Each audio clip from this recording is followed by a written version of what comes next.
Hello friends, स्वागत है आपका एक और नए वीडियो में। तो हमारा जो प्लेलिस्ट चल रहा था NSE 500 का, उस पे एक और नया वीडियो आने वाला है जिसमें आज हम जिस स्टॉक पे बात करेंगे उस स्टॉक का नाम है कैस्ट्रॉल इंडिया। वैसे तो कैस्ट्रॉल इंडिया में एंट्री बहुत लेट हो चुका है। वैसे अगर आपको फ्रेश एंट्री करना है तो जो पहले से एंट्री बना ली है उनके पास तो अच्छा खासा प्रॉफिट भी है, लेकिन लेट हो चुका है वैसे एंट्री। लेकिन फ्यूचर में हम इसमें कहाँ एंट्री फिर से बना सकते हैं, या फिर अगर प्राइस थोड़ा सा नीचे आता है तो क्या वो बाइंग लेवल हो सकता है, क्योंकि टारगेट तो इसमें अच्छा खासा है। 300 प्लस का टारगेट है अभी इसमें स्टॉक में। तो स्टॉक जो है वो 300 के ऊपर आराम से जाने वाला है कमिंग एक दो महीना के अंदर अंदर। तो क्या हमें न्यू इसमें एंट्री बनाना चाहिए, क्या हमें इसमें फ्रेश बाइंग करना चाहिए, या फिर पहले से कोई बाइंग करके रखा है तो क्या उसको थोड़ा सा और इंक्रीज करना चाहिए अपना क्वांटिटी, वो भी देखना होगा।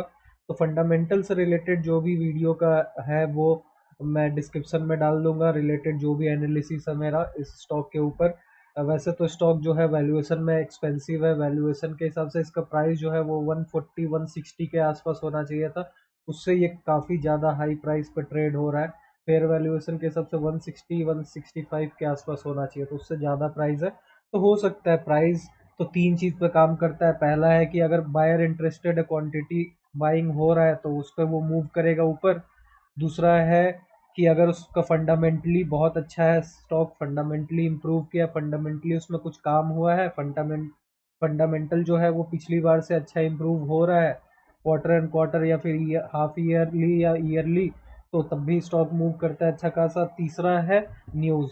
तो हो सकता है इसमें कोई न्यूज़ हो जिसके चलते हो रहा हो। तो जो भी वो फंडामेंटली जो भी न्यूज़ है उससे रिलेटेड कुछ भी अगर होगा वो आपको डिस्क्रिप्शन में मिल जाएगा। एक बार आप डिस्क्रिप्शन जरूर चेक कीजिएगा, वहाँ पे आपको जो भी की पॉइंट्स है न्यूज़ से रिलेटेड या फिर फाइनेंशियल से रिलेटेड वो आपको वहाँ मिल जाएगा। यहाँ सिर्फ टेक्निकल बात करेंगे और टेक्निकल के हिसाब से इसमें क्या ऐसा हुआ जिसके चलते प्राइस मूव किया। तो पहले हम स्टॉक में जैसी स्टॉक को कोई भी पर्सपेक्टिव से मेरे को देखना है, ज़्यादा करके हम स्विंग ट्रेड या पोजिशनल के लिए देखते हैं स्टॉक को। अगर वो मेरे बाइंग रेंज से निकल चुका है लॉन्ग टर्म इन्वेस्टमेंट के लिए, अगर लॉन्ग टर्म इन्वेस्टमेंट के बाइंग रेंज में है तो हम उसमें बाई की पोजीशन देखते हैं। नहीं तो अगर स्विंग ट्रेड के लिए हिसाब से देखना है तब भी देख सकते हैं। पहला क्राइटेरिया क्या होना चाहिए, मंथली चार्ट लगाना है। मंथली चार्ट लगाने के बाद ये जो लाइन दिख रहा है आपको, ये लाइन है हमारा 44 WMA। ये 44 WMA है, तो ये मंथली के ऊपर लगा हुआ है और मंथली चार्ट पे आपको दिखा रहा है कि ये जो प्राइस है उससे अच्छा खासा ऊपर है, इसका मतलब मोमेंटम है प्राइस में। दूसरा चीज़ जो है, हम ये देखते हैं कि प्राइस का मोमेंटम तभी अच्छा खासा, प्राइस में जो वॉल्यूम है, प्राइस में अच्छा खासा जब स्ट्रेंथ तभी आता है जब वो अपना कोई पुराना हिस्ट्री वाले प्राइस को ब्रेक करता है, ब्रेकआउट होता है जब। तो अगर देखा जाए तो ये जो दिसंबर 2014 के आसपास जो इसका प्राइस था 193 का, काफ़ी बार इसको टेस्ट किया है प्राइस और उसके बाद भी उसको ऊपर निकल रहा है। हर मंथ उसको टेस्ट करने के बाद भी प्राइस देखिए यहाँ से नीचे आ रहा है लेकिन ऊपर निकल रहा है, मतलब यहाँ पे स्ट्रेंथ आ गया है 193 पे, इस प्राइस पे स्ट्रेंथ आ गया है। इसी के चलते ये जो बड़ा कैंडल इस मंथ में बना है, इस जुलाई मंथ में जो ये इतना बड़ा कैंडल बना है पहला 2-3 दिन में ही इस वीक के, उसका रीज़न यही है कि यहाँ पे बहुत दिन से प्राइस जो है वो कंसोलिडेट कर रहा था, या फिर यहाँ पे बार बार उस रेंज को टेस्ट कर रहा था और बार बार वहां से वो ऊपर जा रहा था, लेकिन स्ट्रेंथ उतना नहीं था। आप देख सकते हैं कि कुछ महीना के अंदर में यहाँ पे बाइंग क्वांटिटी अच्छा खासा हुआ है, बायर यहाँ पे इंक्रीज हुआ है, पिछले मंथ्स के वॉल्यूम के कंपैरिजन में यहाँ इंक्रीज हुआ है, इसीलिए जो प्राइस है वो अपने 44 मंथ्स के जो मूविंग एवरेज है उससे ऊपर ट्रेड कर रहा है। ये एक पहला रीज़न है। तो यहाँ पे ये प्राइस का जो लेवल है वो पता चल गया मंथ में। उसके बाद हमें पता चल गया 192 193 जो इसका हिस्टोरिकल प्राइस था उसको ये ब्रेक किया है। उसके बाद अगर हम वीकली में चले, वीकली में क्या है कि वो उस प्राइस को ब्रेक करने के बाद से यहाँ पे एक नया हाई क्रिएट किया है, एक नया हाई, उसके बाद एक और नया हाई, अभी जो है वो latest all time high create कर चुका है 252 का।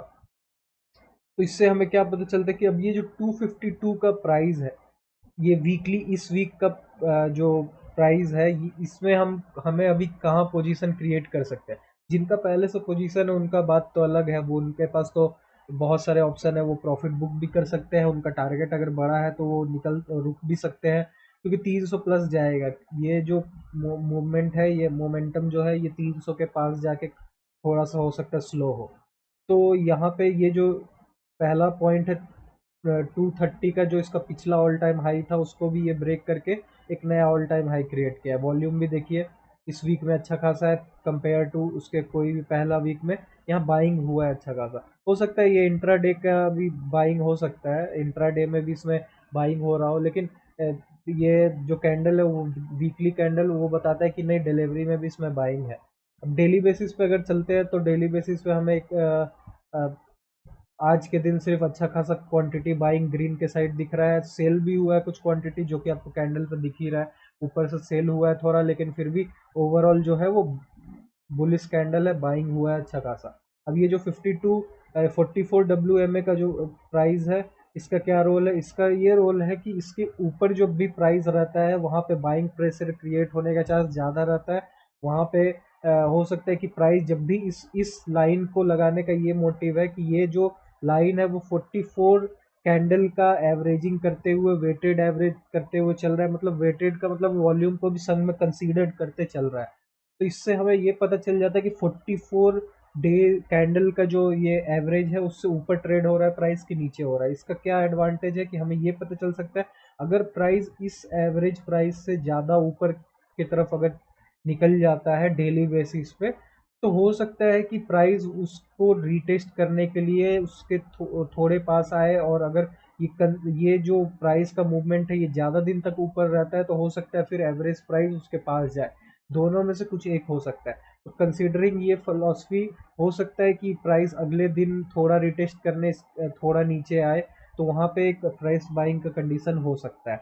बाकी आप अपना खुद का एनालिसिस कीजिएगा, मेरा काम है बस प्राइस का टेक्निकल को एनालाइज करना। आपका पैसा है, आपका एनालिसिस ज़रूरी है, आप अपने एनालिसिस के द्वारा ही इसमें एंट्री बनाएं।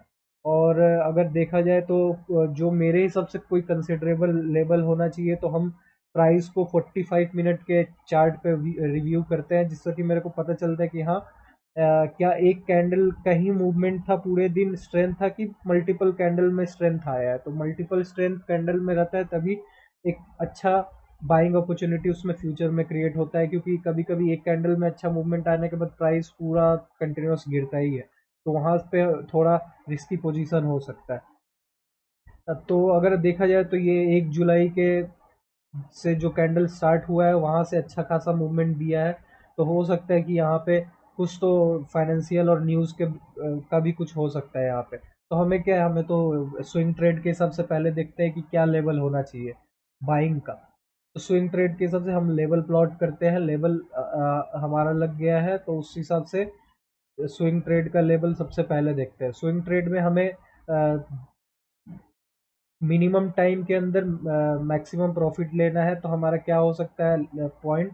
अगर हम डेली पे ही इस चार्ट को देखते हैं तो डेली पे हमें दिखता है कि इतना बड़ा कैंडल बना है, ऊपर से बाइंग आया है, यहाँ पे एक कुछ अच्छा खासा बुलिश मूवमेंट है, लेकिन इससे हमें अच्छा सा रिव्यू नहीं मिलेगा। और ज़्यादा छोटे टाइम फ्रेम पे चल जाएंगे तो वहाँ भी अच्छा से पता नहीं चलेगा कि क्या हो रहा है, क्योंकि छोटे टाइम फ्रेम पे सेलिंग होने के बाद बाइंग आता है, ये सब उतना क्लियरिटी से समझ नहीं आता। इसलिए हम जो डेली टाइम फ्रेम है उसके अंदर 3 आवर्स या 45 मिनट्स में एक बार चार्ट को देखते हैं कि असलियत में पूरे दिन आज हुआ क्या।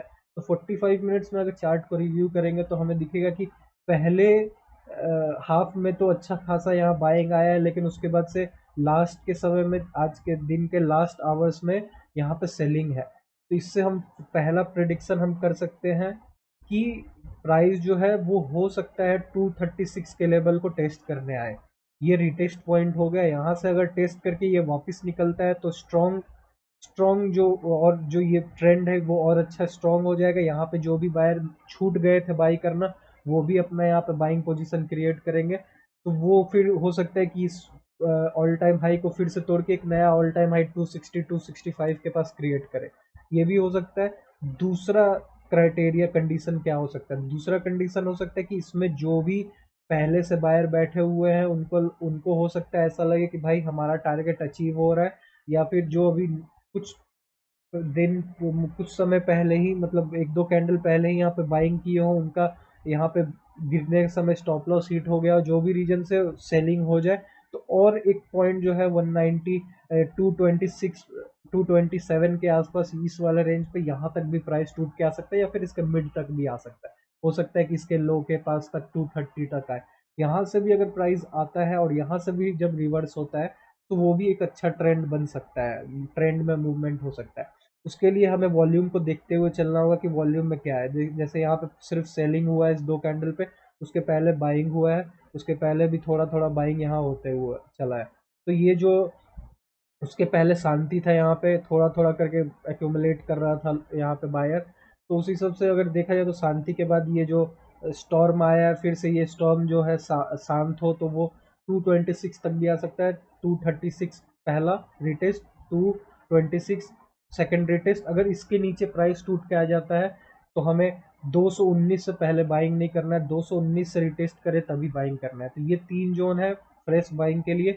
अगर आप सेलर है तो आपके लिए ये जो 300 का, जो 302 का टारगेट हो सकता है, 300 भी एक होल नंबर है तो वहां से भी कुछ सेलिंग हो सकता है, उस पहले ही सेल हो जाए। तो 300 का टारगेट पहला टारगेट है, 333 का जो टारगेट है वो दूसरा टारगेट है। ये 1 महीना 2 महीना कोई भी टाइम फ्रेम में ये अचीव कर सकता है। डिपेंड करता है कि इसमें मोमेंटम कितना जल्दी शांत हो रहा है या फिर कितना और एक्सटेंड हो रहा है, उसके हिसाब से हो सकता है। अगर आप पोजिशनल के हिसाब से या फिर शॉर्ट टर्म या लॉन्ग टर्म में इसमें होल्डिंग बना चाहते हैं तो मेरे हिसाब से ये जो प्राइस है वो थोड़ा एक्सपेंसिव है। तो 45 मिनट के टाइम फ्रेम में WM में 44, WM में जो है वो 220 है। तो हो सकता है प्राइस थोड़ा नीचे आए, WM में थोड़ा ऊपर जाए। तो जब WM के ऊपर सपोर्ट ले प्राइस, उसके बाद जो मोमेंट वापस क्रिएट हो, आप उस पॉइंट पे आप WM में प्लॉट कीजिए 44 वैल्यू लगा के। और जब वो प्राइस 45 मिनट के टाइम फ्रेम पे जब उस पर सपोर्ट लेके वापस ऊपर की तरफ जाए, वहां पे आप कोई पोजीशन क्रिएट कर सकते हैं शॉर्ट टर्म या फिर लॉन्ग टर्म के लिए। क्योंकि इतना जल्दी प्राइस नीचे आएगा नहीं, क्योंकि ये जो बायर यहाँ बैठा हुआ है, यहाँ बैठा हुआ है, वो इस प्राइस को इतना जल्दी टूटने नहीं देगा अगर ये टारगेट 1 के लिए या फिर उससे ऊपर के बैठे होंगे तो। क्योंकि ऑल टाइम हाई का स्टॉक है तो इतना जल्दी ब्रेकडाउन होगा भी नहीं। एक लेवल तक तो सेलर यहाँ पे सेलर आएंगे ही, सेल करेंगे ही, क्योंकि उनका टारगेट जो अचीव हो रहा है, कोई 6 महीना 1 साल से होल्ड करके अगर कैस्ट्रॉल में बैठा होगा तो उनका हो सकता है प्रॉफिट बुकिंग भी हो। तो 236 रिटेस्ट पॉइंट 1, 226 रिटेस्ट पॉइंट 2। अगर 219 से प्राइस नीचे गिर जाता है तो बियरिश हो गया है प्राइस, आपको एंट्री करने की जरूरत नहीं। हो सकता है ये 44 WMA से भी नीचे आ जाए। तो 44 WMA से नीचे पे कभी बाइंग नहीं करना है, हमेशा कोशिश करना है कि प्राइस 44 WMA का रिटेस्ट पे हो, तो मतलब उसको सपोर्ट ले, या फिर 44 WMA से ऊपर हो, वॉल्यूम का सपोर्ट लेना है आपको। अगर ये इतना टेक्निकल नहीं समझ में आता है तो आप बॉलिंजर बैंड लगाइए। बॉलिंजर बैंड का जो मिडिल लाइन है 20 SMA का, उस पर जब प्राइस सपोर्ट लेके वापस रिवर्स करे वहां पे भी आप बाई कर सकते हैं। वो अगर बॉलिंजर बैंड आपको यूज करने नहीं आता है RSI के संग, उसका भी वीडियो हमारे चैनल पे है, आप वो भी देख सकते हैं। तो इतना ही था टेक्निकल फंडामेंटल से रिलेटेड। आपको डिस्क्रिप्शन में जो भी इंपॉर्टेंट की पॉइंट्स है और जो भी न्यूज़ है वो भी मिल जाएगा, आप उसको जरूर चेक कीजिएगा। तो ये लेवल जो है वो सिर्फ एक रिकमेंडेशन है, आप इसको ब्लाइंडली ट्रस्ट मत कीजिए, अपना रिसर्च भी कीजिए, अपना स्टडी भी कीजिए। और मिलते हैं किसी और वीडियो में। इस वीडियो को देखने के लिए धन्यवाद। वीडियो अच्छा लगे तो लाइक जरूर कीजिएगा। अगर आप चैनल पे नए हैं तो अगर आपको चैनल में से कुछ कंटेंट सीखने को मिलता है, आपको लगता है कि कंटेंट अच्छा है, तो चैनल को सब्सक्राइब भी कर सकते हैं। तो वीडियो को देखने के लिए धन्यवाद। जल्दी ही मिलते हैं एक और नए वीडियो में। इस वीडियो को देखने के लिए धन्यवाद। नेक्स्ट वीडियो जो है वो भी कोई ट्रेंडिंग टॉपिक पे होगा। ये मेरा टॉपिक है अलग अलग स्टॉक का। आप देख सकते हैं कैस्टर ऑयल हमने अभी कवर कर लिया, वॉल्यूम भी अच्छा खासा है। टारगेट मैंने बता दिया आपको, प्रीवियस क्लोज से ऊपर चल रहा था। 52 वीक हाई ये है और जो भी लो है ये है। तो ये कुछ लेवल्स थे जो मैंने आपके संग डिस्कस किया है। नेक्स्ट टॉपिक जो है वो मिड कैप का स्टॉक है जेंटेक करके, इसके ऊपर आने वाला है। तो उस वीडियो को भी देखने का इंतजार कीजिए। मिलते हैं उस वीडियो में। इस वीडियो को देखने के लिए धन्यवाद।